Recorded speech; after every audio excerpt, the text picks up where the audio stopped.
Kajian Kitab.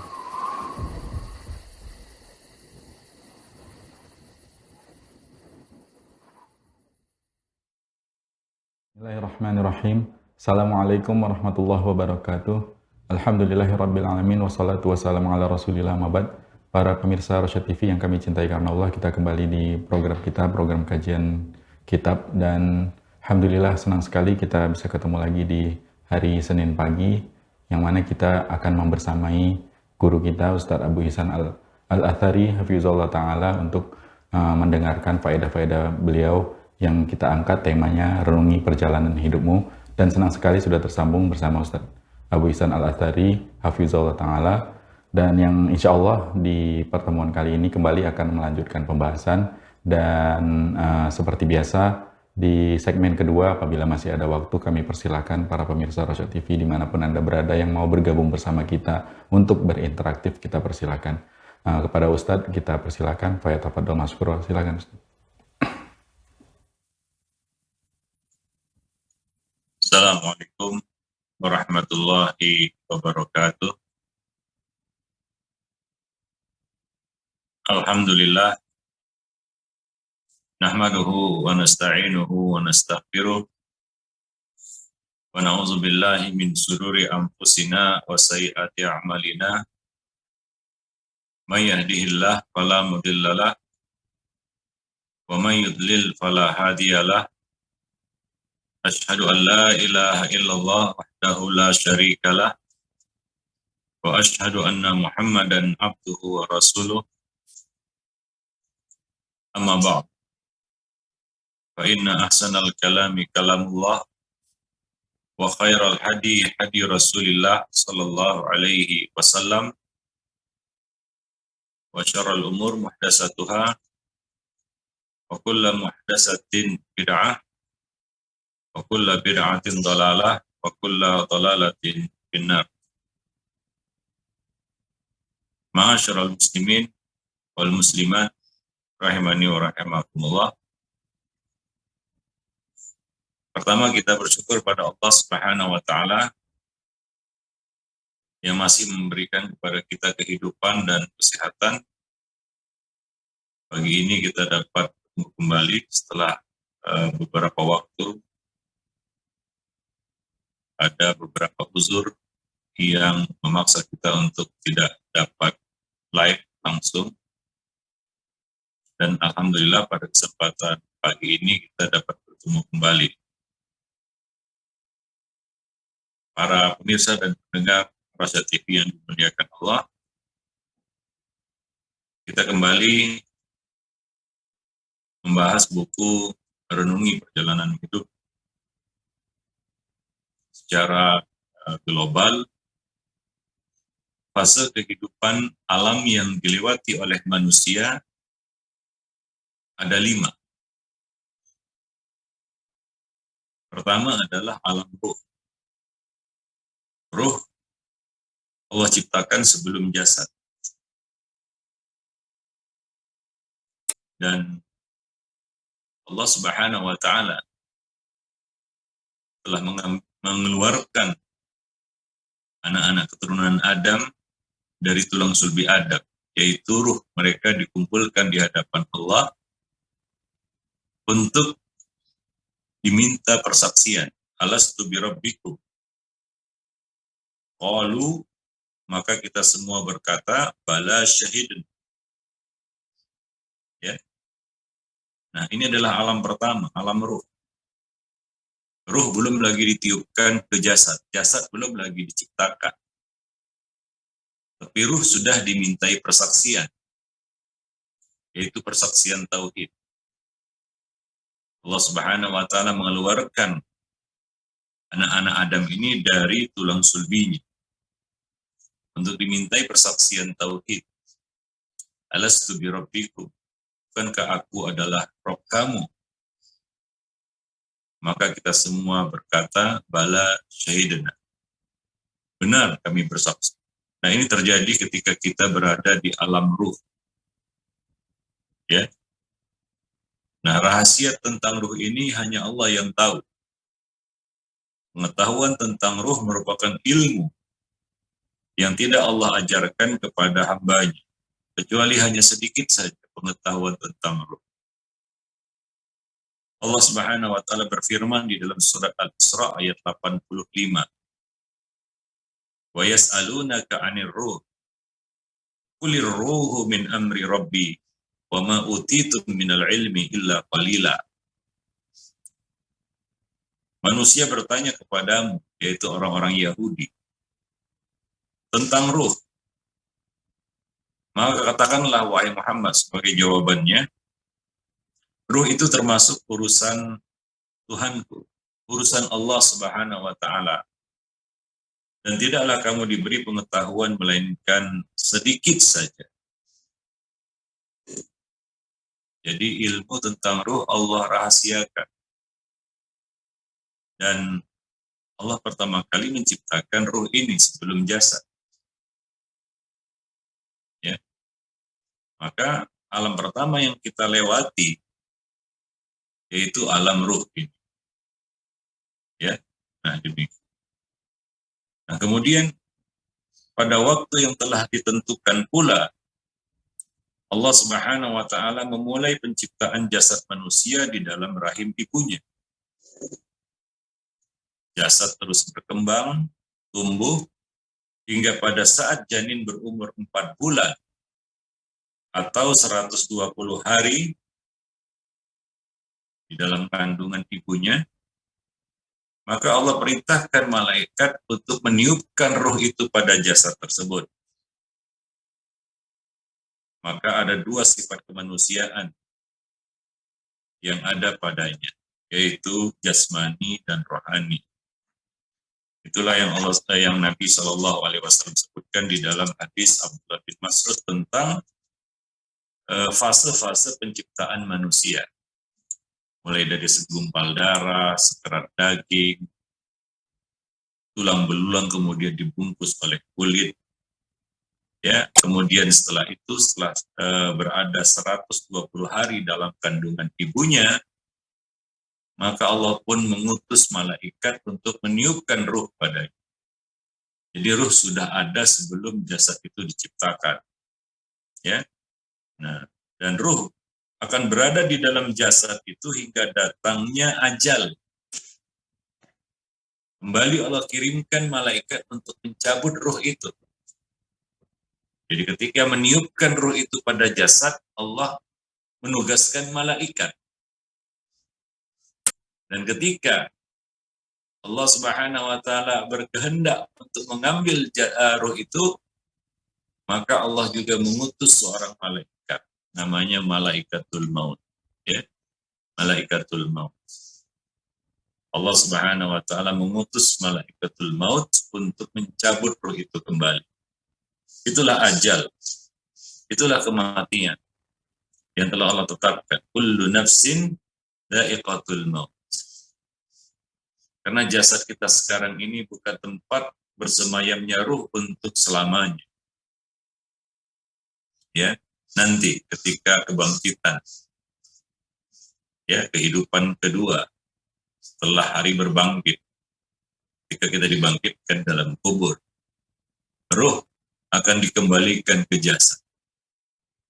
Nah, pada saat itu ruh kembali ke jasad tidak melalui perantara malaikat. Itu terjadi pada tiupan kedua.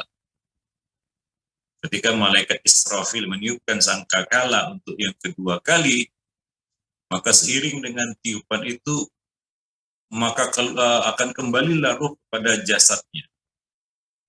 Ya, dan tidak ada yang tertukar. Nah, itu adalah kebangkitan.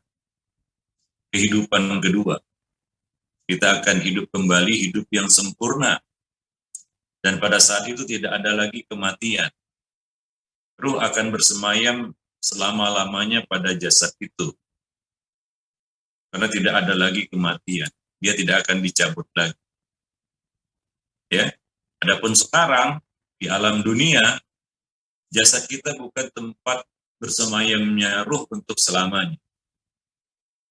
Ada masanya nanti, ajal apabila datang, tidak akan ditunda sesaat pun dan tidak akan dimajukan. Ya, tidak akan ditunda ataupun dimajukan, ya, maka malaikat maut akan mencabut ruh itu dari jasad. Maka kita pun mengalami yang namanya kematian. Berakhirlah masa kita di dunia. Habis waktu. Kita pun beralih ke alam yang lain. Ruh melanjutkan perjalanannya. Sementara jasad akan dibawa oleh orang-orang untuk ditanam dan hancur dimakan ulat jadi tulang belulang. Bahkan hancur dimakan oleh tanah. Sampai hari berbangkit. Yang mana Allah Subhanahu wa taala akan membangkitkan kembali jasad itu. Akan tumbuh lagi jasad itu tidak seperti tumbuhnya jasad kita sekarang. Yang pertumbuhannya mulai dari rahim ibu kita. Sampai kemudian kita lahir ke dunia. Ya. Dan Allah memberikan rezeki kepada kita. Makanan, minuman sehingga jasad ini tumbuh, berkembang. Tapi nanti dia akan menyusut kembali. Nikmat akan dicabut satu persatu. Ya, kita pun di dunia mengalami yang namanya sakit. Ya, sakit. Nah, kemudian lambat laun kita pun akan pergi meninggalkan. Ya. Nah, di alam terakhir nanti, alam akhirat, nggak ada sakit. Yang ada adalah pedih merasakan azab. Sakit dalam arti kata seperti kita sakit gitu ya. Bukan sakit karena azab, bukan. Sakit karena azab pasti akan dirasakan. Tapi sakit seperti sakit kita di dunia, sakit flu itu nggak ada lagi di sana. Apalagi di surga tidak mengenal rasa sakit lagi. Karena tidak ada sakit dalam bentuk apapun di surga. Adapun di neraka sakit adalah untuk merasakan azab. Liyadukul azab.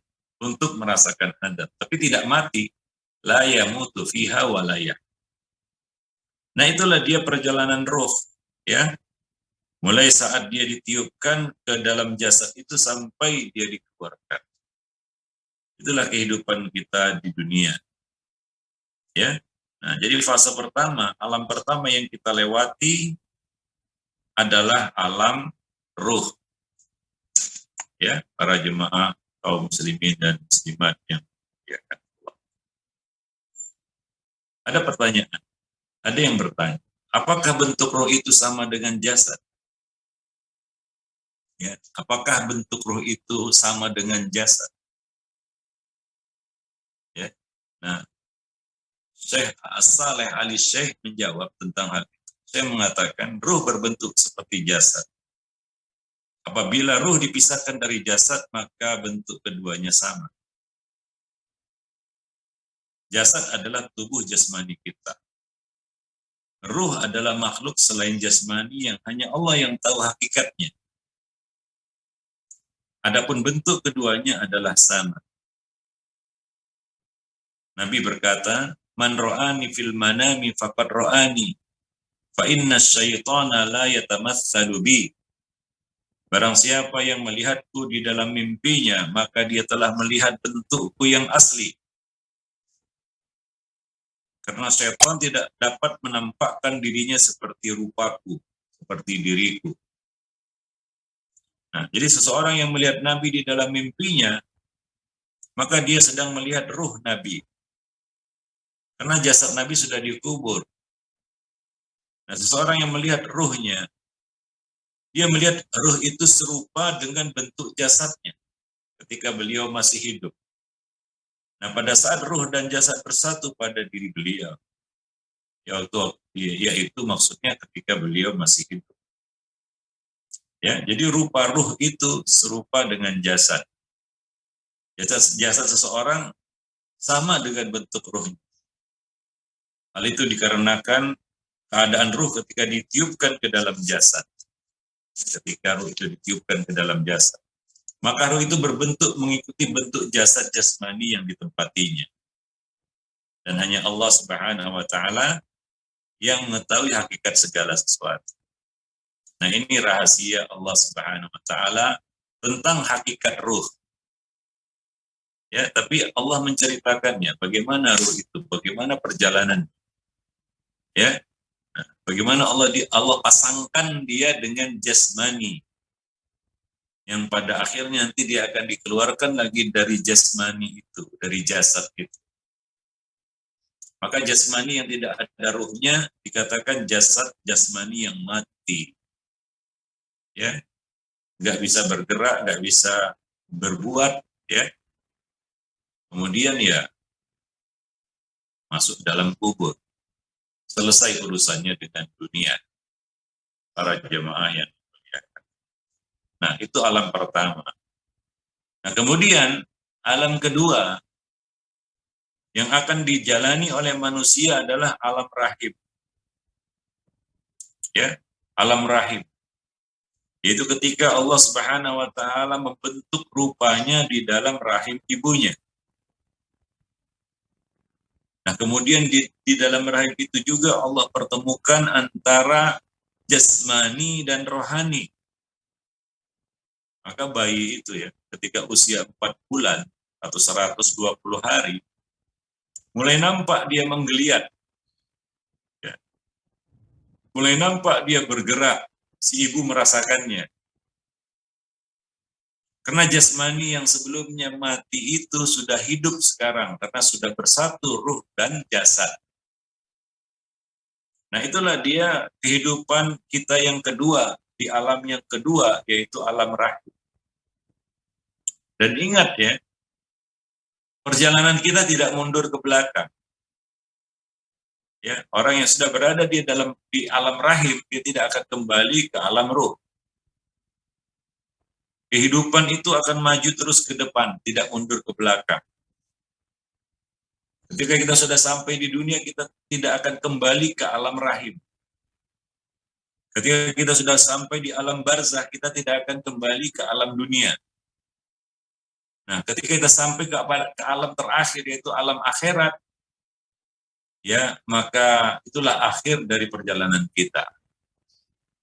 Para jemaah yang dimuliakan. Ke surga atau ke neraka. Nah, ada dua tempat di akhirat nanti. Gak ada tempat yang lain, tempat ketiga.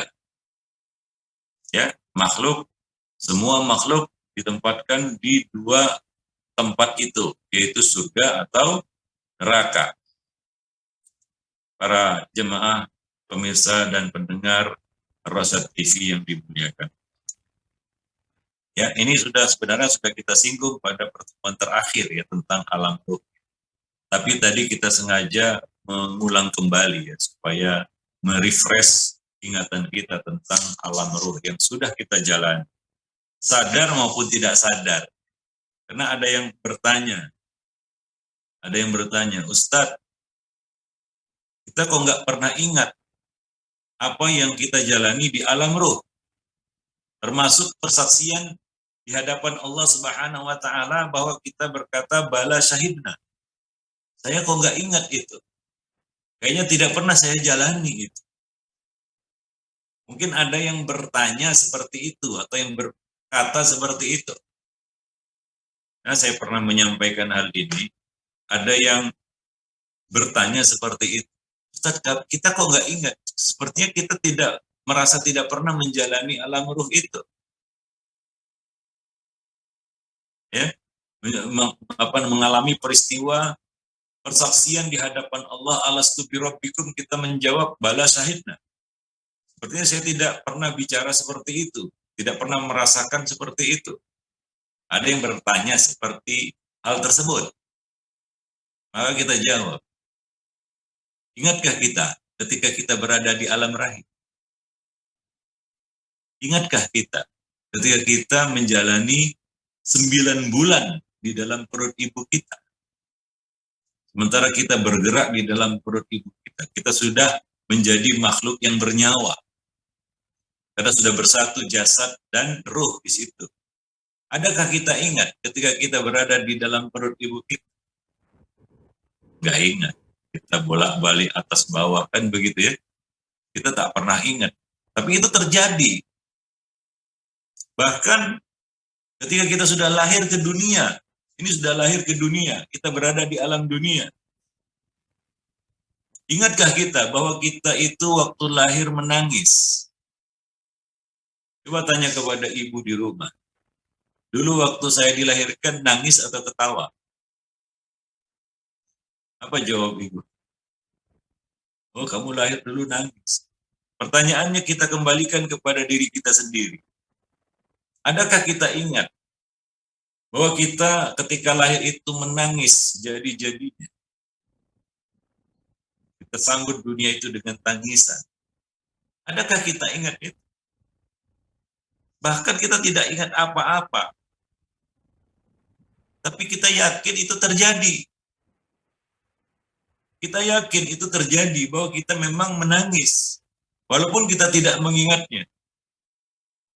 Terjadi enggak itu? Terjadi. Maka sama seperti persaksian di hadapan Allah, yaitu ketika kita berada di alam ruh, Allah Subhanahu wa taala minta persaksian dari kita semua, alastu bi rabbikum, itu benar-benar terjadi. Ketika kita menjawab bala syahidna, itu benar-benar terjadi. Ketika kita menangis, lahir keluar dari rahim ibu kita, itu benar-benar terjadi. Walaupun kita tidak mengingatnya sama sekali. Dan kita juga nggak merasa itu terjadi. Padahal terjadi. Ya, kejadian-kejadian di alam dunia kan kita masih bisa ingat. Ya, bagaimana Allah Subhanahu wa taala mengeluarkan kita dari rahim ibu kita itu dengan susah payah. Ya. Dengan susah payah, tapi kita tidak merasakan sakitnya. Karena ada orang melihat sampai dikup kepalanya, ditarik gitu ya. Dari jalan yang sempit, terjepit, tapi kita ya tidak merasakan itu. Kita tidak mengingat itu sama sekali. Tapi itu terjadi. Bukan tidak terjadi. Jadi tidak semua yang tidak kita ingat itu berarti tidak ada, tidak terjadi. Enggak. Banyak kejadian-kejadian yang kita tidak ingat, tapi itu benar-benar terjadi. Nah, demikian. Maka setelah kita melewati kehidupan di alam ruh, ya kita pun berada di dalam perut ibu kita selama 9 bulan. Ya, itu normalnya 9 bulan 10 hari. Maka ketika tiba waktunya, Allah pun mengeluarkan kita dari rahim ibu kita. Semmasabila yassara. Kemudian jalan kami mudahkan baginya untuk keluar menyongsong dunia. Untuk melihat dunia. Untuk menyaksikan dunia. Sampailah kita ke alam dunia. Saat itu. Jadi 9 bulan 10 hari. Ada yang lebih dari itu, ada. Ada yang kurang, ada. Tapi minimal ya 7 bulan. Kurang dari itu nggak ada. Prematur yang nggak bisa diselamatkan. Tapi kalau 7 bulan masih bisa diselamatkan. Ya, 9 bulan itulah normalnya. Ada yang lebih, ada. Ada yang sampai 2 tahun. Disebutkan dalam biografi Imam Syafi'i bahwa beliau berada di dalam rahim ibunya selama lebih kurang 2 tahun. Itu Imam Syafi'i. Ya, para ulama ketika membahas tentang masalah warisan untuk janin, mereka mengatakan batas maksimal janin dihitung sebagai ahli waris dalam perut ibunya adalah 5 tahun. Saya nggak tahu apakah pernah ada ya seorang bayi ya, janin itu dikandung dalam rahim ibunya sampai 5 tahun. Tapi begitulah di dalam buku-buku fikih ya, terutama tentang ilmu faraid. Dalam buku-buku faraid disebutkan bahwa maksimal janin yang berhak menerima warisan, yang mana warisan itu ditahan sampai janin ini keluar ya dari perut ibunya, itu 5 tahun ditahan. Ya, bagian dia. Para jemaah kaum muslimin dan muslimat ya kan Allah. Ya. Nah, jadi ini kehidupan kita di alam kedua, ya, kehidupan di alam rahim. yang mana hubungan kita hanya dengan ibu kita melalui tali plasenta. Dari situ kita makan, melalui itu juga kita buang kotoran. Kita berada di tempat yang kokoh. Allah mengatakan, "Tsumma ja'alnahu fi qararin makin." Kemudian kami tempatkan dia di tempat yang kokoh. Itulah rahim, rahim ibu kita. Ya, itu adalah tempat yang sangat kokoh, rahim itu. Nah, ini sudah kita bahas ya di dalam pelajaran sebelumnya ya tentang tanda-tanda kekuasaan Allah, ayat-ayat Allah pada tubuh manusia. Bagaimana kekuatan rahim itu. Walaupun besarnya, normalnya itu cuma sebesar buah pir, rahim itu. Tapi dia bisa menampung seorang bayi yang besar. Ya, awalnya itu sebesar buah pir saja. Tapi dia bisa membesar sampai menampung seorang bayi. Ya, itu rahim yang Allah ciptakan. Yang Allah katakan fi dzulumatin salas. Ya, kita diproteksi, dilindungi ya di dalam rahim ibu kita itu dengan 3 lapis kita katakan penjagaan. Ya, fi dzulumatin salas. Ya, 3 kegelapan.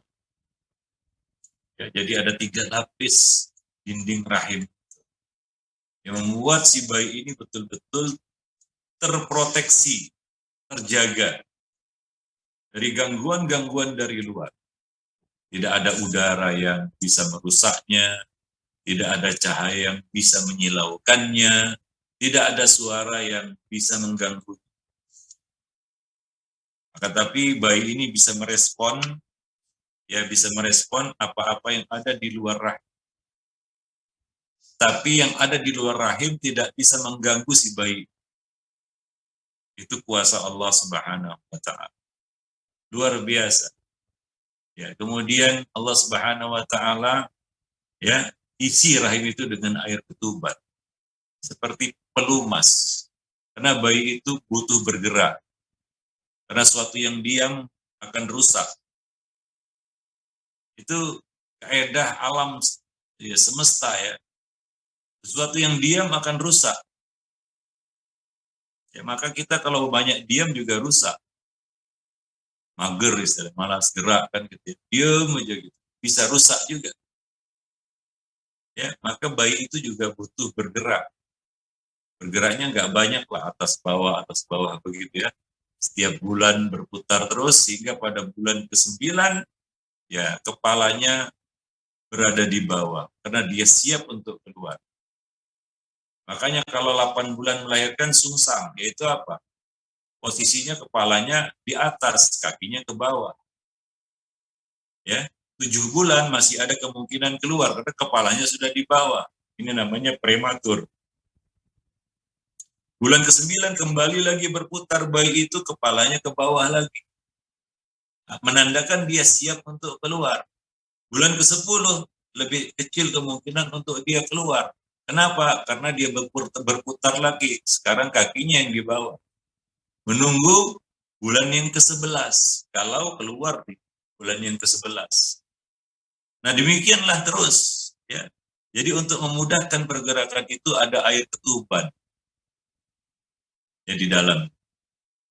Dan ternyata setelah diselidiki, air ketuban ini adalah pengantar suara yang baik bagi bayi yang ada di dalam rahim. Sehingga bayi yang ada di dalam rahim bisa merespon apa-apa yang ada di luar rahim. Ya. Nah, tanpa mengganggu bayi itu. Ini luar biasa. Begitulah Allah Subhanahu wa Ta'ala menjaga kita, memelihara kita di alam rahim. Maka coba renungi. Ya, siapa yang memberi makan kita ketika kita berada di dalam rahim kita? Allah Subhanahu wa Ta'ala. Ya, ibu kita cuma perantara, dia makan makanan yang bergizi, kemudian saripatinya sebahagiannya disalurkan kepada kita melalui tali plasenta. Dari situ kita mendapatkan suplai makanan hingga kita terus berkembang. Sel terus membelah. Ya, dari situ kita mendapatkan asupan makanan dari ibu kita. Makanya seorang wanita yang hamil, dia dibolehkan untuk tidak berpuasa. Walaupun dia misalnya saya sanggup puasa, tapi lebih baik baginya adalah tidak berpuasa. Demi janin yang ada di dalam kandungannya. Dan wanita yang tidak puasa karena hamil, dia tidak perlu mengganti puasanya. Dia tidak perlu mengqadha puasanya. Cukup ya dia membayar fidyah ya sebanyak hari yang dia tinggalkan. Bisa sepanjang Ramadan dia nggak puasa karena hamil. Maka dia cukup bayar fidyah 30 fakir miskin, dia kasih makan, sekali makan. Ini kemudahan-kemudahan yang Allah Subhanahu wa taala berikan untuk wanita hamil. Ya, dia boleh tidak berpuasa di bulan Ramadan, walaupun itu adalah rukun Islam.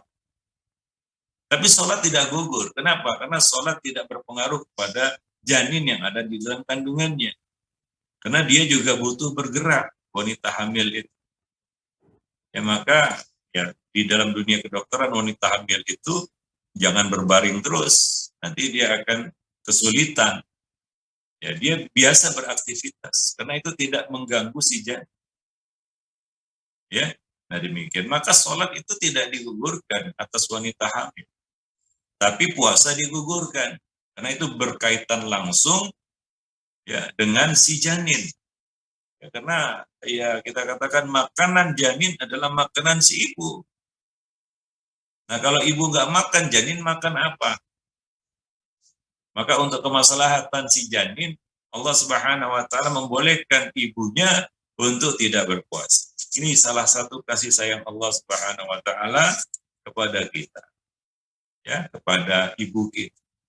Dan begitulah kita berada di dalam rahim ibu kita, ya Allah Subhanahu wa taala ya merangkai tubuh kita di dalam rahim ibu kita, membelah mata, membelah mulut, membelah telinga, ya kemudian membelah jari jemari, tangan dan kaki sehingga ya kita menjadi khalqan akhar, makhluk yang baru yang tidak ada sebelumnya. Kita bukan reinkarnasi dari makhluk yang sudah ada sebelumnya, enggak. Kita adalah makhluk yang baru. Wa tabarakallahu ahsanul khaliqin. Maha suci Allah sebaik-baik pencipta. Itulah kita. Jadi kita dibentuk di dalam rahim ibu kita. Wa yusawwirukum fil arhami kaifa yasha. Kemudian Allah membentuk rupa kamu di dalam rahim ibu kamu menurut apa yang dikehendakinya. Maka bagaimanapun kita lahir, bagaimanapun bentuk kita, syukuri itu. Itu Allah Subhanahu wa taala yang merangkainya. Ya, jangan salahkan ayah bunda. Kenapa saya lahir seperti ini? Enggak. Ayah bunda enggak tahu itu, apalagi ayah. Ibu aja yang itu berada dalam perutnya, enggak ada campur tangan ibu di dalam membentuk rupa kita. Ya. Nah demikian. Wallahu a'lam bishawab. Maka syukuri rupa dan jasmani jasad yang telah Allah ciptakan untuk kita. Dan Allah mengatakan, walaqad khalaqnal insana fi ahsani taqwim.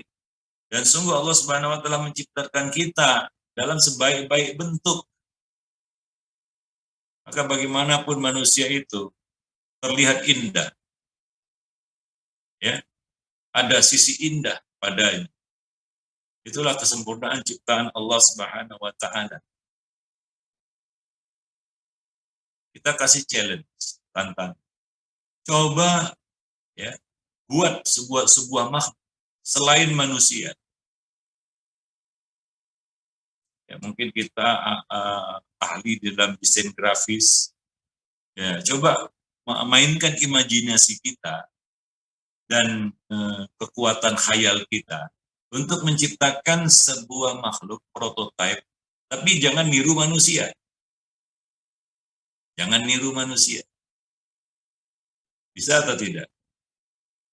Ya. Nah, itu orang-orang yang mungkin ingin membuat sesuatu yang bisa menandingi manusia, mereka tidak mampu untuk menciptakan. Karena Allah Ta'ala menciptakan manusia ini sebaik-baik bentuk. Ya, Allah yang menciptakan kita. Fabi ayyi ala'i rabbikum. Maka nikmat Allah yang mana lagi yang mau kamu dustakan? Maka ingatlah bahwa kita telah melewati alam rahim kita. Kita berada di dalam perut ibu kita selama 9 bulan. Ini salah satu saham yang dimiliki oleh ibu kita. Di samping melahirkan dan menyusui. Ya, karena ada 3 saham, 75% saham wanita atau seorang ibu pada anak. Dialah yang mengandung, dialah yang melahirkannya, dan dia pula yang menyusuinya. Makanan pertama, asupan gizi pertama yang masuk kepada bayi, yaitu ASI, air susu ibu. Karena memang sudah dikodratkan wanita itu, ya payudaranya bisa mengeluarkan susu untuk anak. Laki-laki nggak bisa.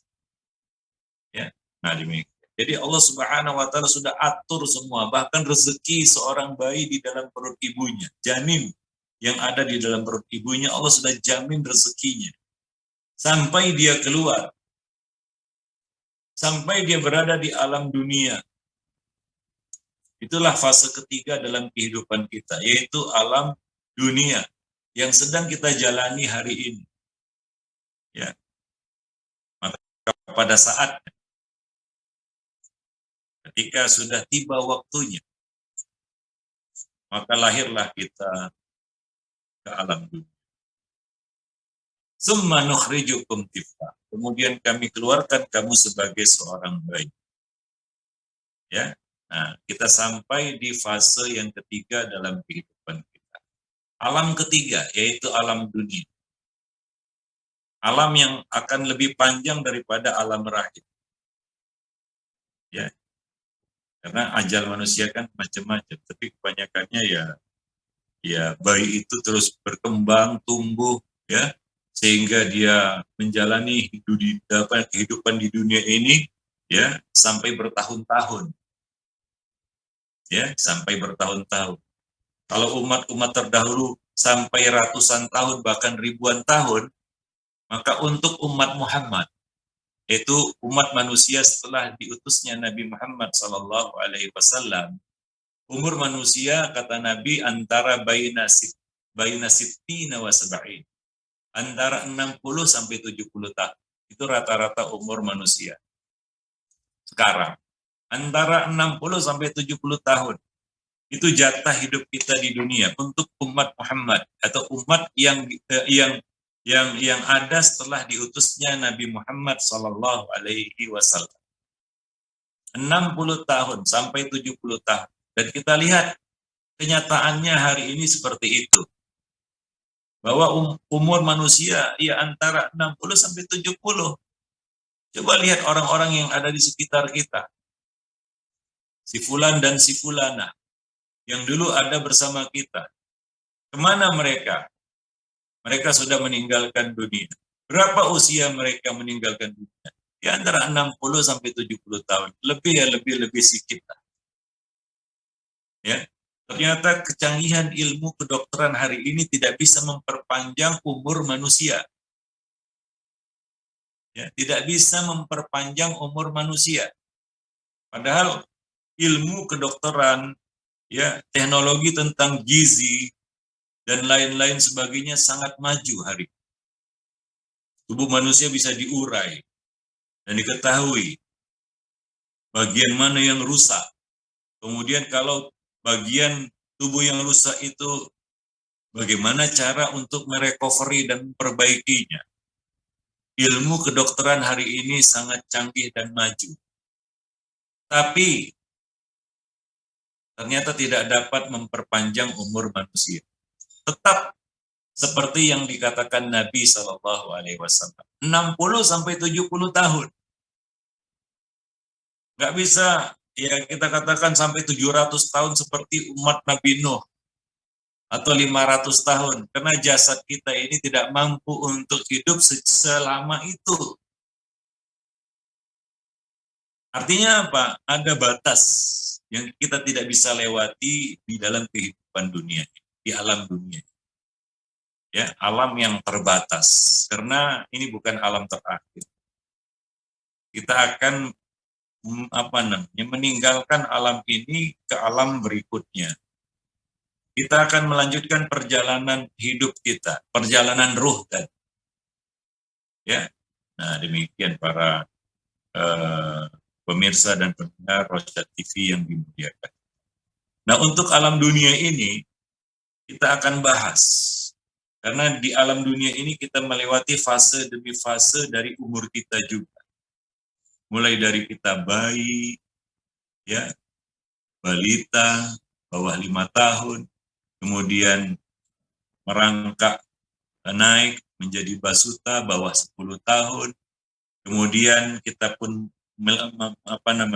sampai kepada usia baligh, ya sudah terjadi perubahan-perubahan pada diri kita.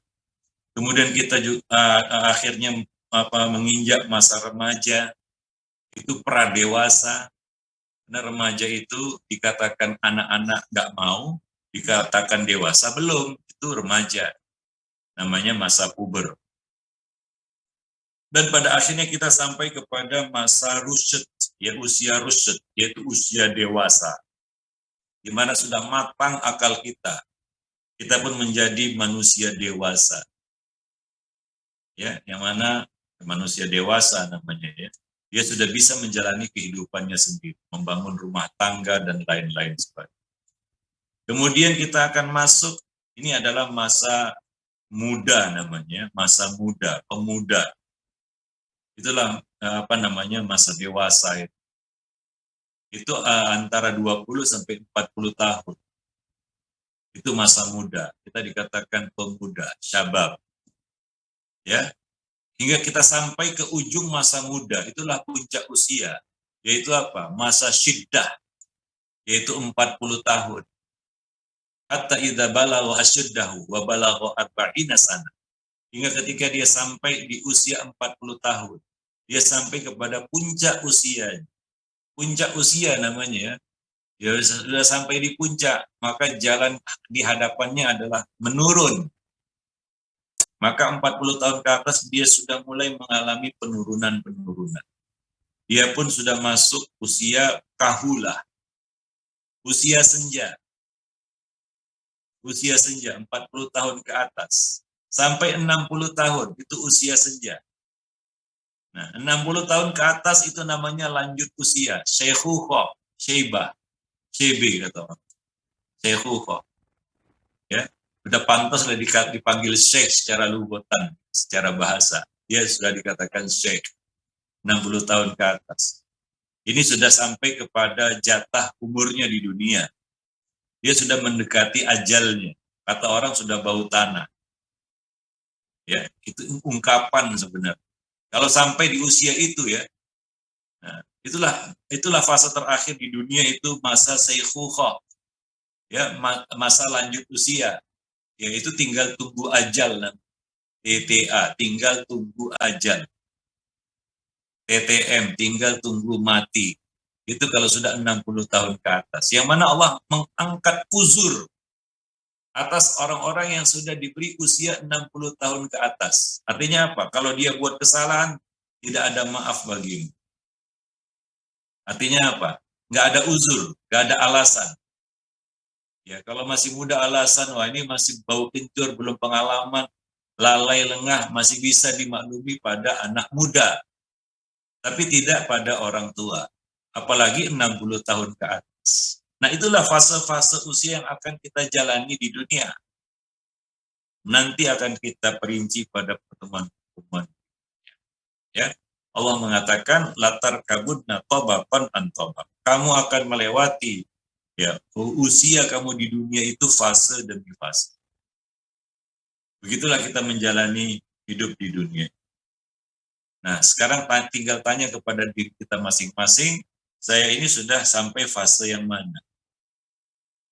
Ingat umur istilahnya. Nah, demikian. Ingat umur, ingat usia, ya. Nah, demikian para jemaah yang dimuliakan Allah, pertemuan kita pada kesempatan pagi ini mudah-mudahan bermanfaat Lebih dan kurang saya mohon maaf. Aqulu qauli hadza astaghfirullah li wa lakum lisairil muslimin innahu huwal ghafur. Baik Ustaz, jazakumullah khairan Ustaz atas pemaparan faedahnya, dan para pemirsa Rosyad TV dimanapun Anda berada yang mau bergabung bersama kita di kajian kitab pagi ini bisa melalui line interaktif kita di nomor 0822 88886630 atau bisa melalui pesan WhatsApp dan SMS, juga bisa melalui komentar di kolom komentar platform media sosial kita yang melakukan live streaming. Silakan.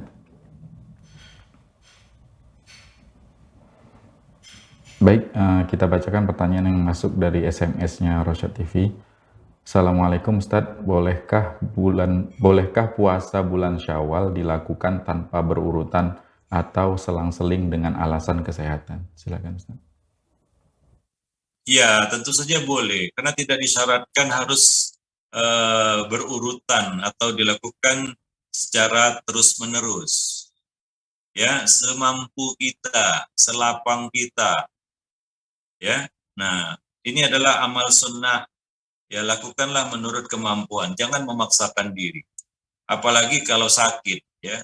Nah, ada alasan untuk tidak melakukannya karena sakit. Jangan sampai puasa kita menghalangi kesembuhan. Ya, kalau sakit maka kita berobat. Karena menjaga kesehatan itu adalah perkara yang wajib juga.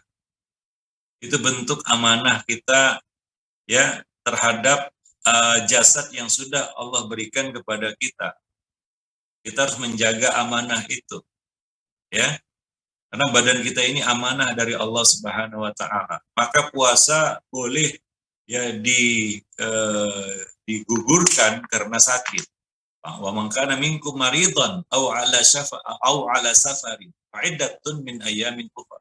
Barang siapa di antara kamu sakit atau sedang safar, maka hitungannya pada hari yang lain. Artinya dia boleh tidak berpuasa. Kalau sakit, sakit yang menghalangi kita berpuasa atau menghalangi kesembuhan kita kalau kita berpuasa. Itu kemudahan. Maka kalau sakit jangan dipaksakan. Ya, itu kemudahan dari Allah Subhanahu wa taala. Ya. Wallahu a'lam. Jadi silakan lakukan selapang mungkin. Karena puasa di bulan Syawal, 6 hari puasa bulan Syawal, itu waktunya lapang. Ada 30 hari atau 29 hari bulan Syawal. Ya, maka ya silakan pilih waktunya, selapang kita. Wallahu a'lam. Ya. Baik Ustadz, jazakumullah khairan Ustadz atas jawabannya, dan para pemirsa Rosyad TV dimanapun Anda berada, kami persilahkan dan kami beri kesempatan untuk bergabung bersama kita di kajian kitab pagi ini. Bisa melalui line interaktif kita di nomor 0822 88886630 atau bisa melalui pesan WhatsApp dan SMS. Bisa juga melalui kolom komentar di platform media sosial kita yang melakukan live streaming. Silahkan. Baik, kita bacakan pertanyaan yang ada di studio, Ustadz. Apakah orang mati mengetahui siapa yang berziarah atau memberi salam kepadanya? Silahkan, Ustadz. Ya, orang yang sudah mati terputus hubungannya dengan dunia. Ya, dia tidak tahu apa yang ada di dunia. Dia tidak bisa lagi berinteraksi dengan orang-orang yang ada di dunia. Dia sudah berpindah alam. Alamnya sudah berbeda. Dia sekarang berada di alam barzah. Maka Nabi juga nggak tahu apa yang dilakukan oleh umat beliau sepeninggal beliau. Itu Nabi. Ya. Wa ma anta musmi'un man fil qubur. Dan engkau tidak bisa berbicara, memperdengarkan kata-katamu kepada orang yang ada di dalam kubur. Para jemaah yang dimuliakan. Maka dari itu ada sebuah hadis, ya. Seseorang yang diangkat derajatnya. Kemudian dia bertanya, kenapa derajat saya diangkat?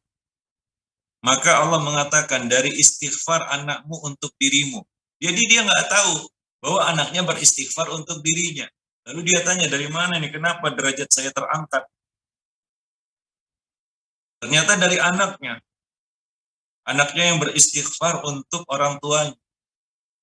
Orang tuanya ini sudah mati, tapi dia nggak tahu anaknya beristighfar. Artinya kita nggak tahu apa yang dilakukan oleh anak kita. Ya, apa namanya, kalau istri kita mungkin sudah jadi istri orang lain, kan begitu. Kalau suami kita mungkin dia sudah punya ya, istri yang lain. Tapi anak kita yang mungkin masih ingat sama kita, ya kita nggak tahu apa yang dilakukan, ya. Nah demikian. Sampai istighfarnya untuk kita pun kita nggak tahu hingga kita bertanya nanti, ya. Kalau anak kita beristighfar untuk kita, dari mana ini derajat yang saya terima ini? Kenapa derajat saya dinaikkan ini? Ya ternyata dari istighfar anak kita untuk diri. Ya itu hadisnya ya yang menjelaskan bahwa kita nggak tahu apa yang dilakukan oleh keluarga kita sepeninggal kita. Ya, karena tidak ada lagi komunikasi hubungan antara dua alam ini. Wallahu a'lam. Ya. Baik Ustaz, jazakumullah khairan Ustaz, dan kita persilahkan kembali, kita beri kesempatan para pemirsa Rosyad TV dimanapun Anda berada yang mau bergabung bersama kita di kajian kitab pagi ini, bisa melalui line interaktif kita di nomor 0822 88886630 atau bisa melalui pesan WhatsApp dan SMS, juga bisa melalui kolom komentar di platform media sosial kita yang melakukan live streaming. Silahkan. Baik, kita bacakan pertanyaan yang masuk dari WhatsApp-nya Rosyad TV. Ustadz, apakah seseorang itu bisa tahu kapan dia mati? Seperti terkadang ada seseorang yang bisa merasakan bahwa dia akan mati. Kalau istilahnya buang tabiat. Silahkan. Iya. Allah mengatakan wa ma tadri nafsum bi ayyi ardin tamut. Tidak ada satu orang pun yang tahu di mana dia akan mati, kapan dia mati. Tapi kita tahu pasti bahwa mati itu pasti. Ya, karena mati itu disebutkan di dalam Al-Quran dengan sebutan yakin. Wa'bud rabbaka hatta ya'tiyakal yakin. Sembahlah Rabb kamu sampai datang kepadamu yakin, yaitu mati. Kita tahu pasti kita mati, tapi kita nggak tahu kapan itu, bila itu, di mana itu, bagaimana itu, kita nggak tahu. Ya, itu rahasia Allah Subhanahu wa Ta'ala. Sampai ada yang orang mau bunuh diri dia. Ternyata apa? Dia kan niatnya mati, nggak mati dia. Ya, nah, artinya ya tidak kita tidak tahu ya bagaimana kita mati, di mana kita mati, kapan atau bila kita. Ya, itu rahasia Allah Subhanahu wa Ta'ala. Wallahu a'lam bishawab. Nah, Baik, ya sampai orang yang bunuh diri dia mau mati. Kita nggak tahu ya ketika dia lompat misalnya, apakah di bawah itu langsung mati atau dia masih menjalani sekelumit dari hidup dunia untuk merasakan sakit. Kita nggak tahu. Ya, tercabutnya ruh dari jasad kita nggak tahu. Ya, jadi sekarat itu belum mati. Atau seorang yang kita lihat seolah-olah mati, tapi masih kalau diperiksa secara kedokteran dia masih hidup. Mungkin ya, kemungkinan besar ruhnya belum dicabut. Jadi kita nggak tahu kapan malaikat maut itu turun dan mencabut nyawa kita. Walaupun sudah menggelepar-gelepar. Ya, bahkan sudah nggak bergerak lagi. Kita nggak tahu momennya itu kapan. Itu dia. Para jemaah yang dimuliakan. Dan di mana itu? Di mana itu? Ada yang misalnya kecelakaan lah, ada yang mati di tempat. Ada yang mati di perjalanan, ada yang sudah sampai rumah sakit. Ada yang sampai rumah sakit, sudah balik ke rumah, baru mati dia. Macam-macam, kita nggak tahu.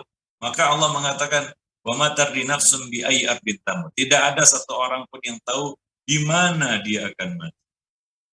Wallahu a'lam bishawab. Ya, nah demikian. Baik, karena kita nggak bisa melihat seseorang didatangi malakul maut kemudian dicabut nyawanya, kita nggak tahu itu. Ya, momennya kapan itu kita nggak tahu.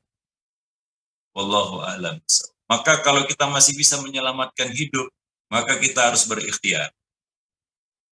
Karena hidup itu begitu berharga. Ya. Nah, Kalau masih bisa, kan begitu. Allah.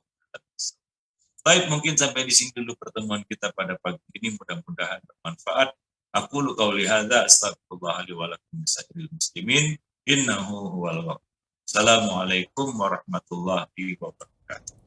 Waalaikumsalam warahmatullahi wabarakatuh. Baik Ustadz, jazakumullah khairan Ustadz atas bimbingan, penjelasan dan arahannya.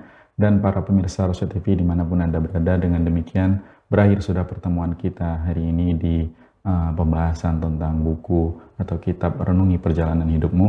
Insya Allah kita ketemu lagi di pertemuan selanjutnya, masih bersama Al-Ustadz Abu Ihsan Al-Athari Hafizahullah Ta'ala akan melanjutkan pembahasan buku atau kitab Renungi Perjalanan Hidupmu. Itu saja.